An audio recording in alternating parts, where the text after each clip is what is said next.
The split stitch is a simple but super useful embroidery stitch. If you're a beginner, don't worry, I'll break it down step by step so you can stitch along with me. All right, let's get started. Or should I say, let's get stitching. We're just gonna start with a simple straight line for the split stitch. So pull your needle through the back of the fabric at your starting point.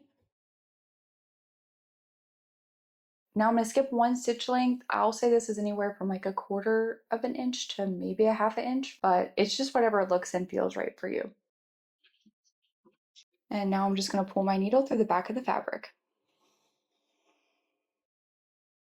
And now I'm going to skip a stitch length and then pull my needle through the back of the fabric.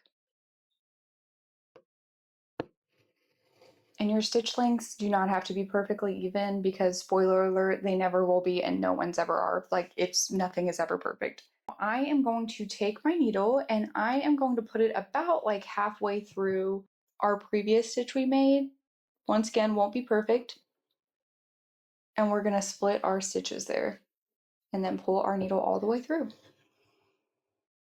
And that's all you do. You just skip roughly a stitch length, pull your needle through the back of the fabric, and then about halfway through your previous stitch, insert your needle back in, and then pull it all the way through.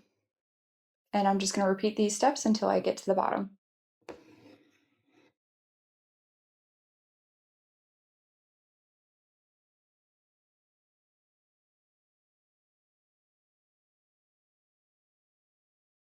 If you found this video helpful, please subscribe to my channel, and if you have any questions for me, please leave them in the comments below.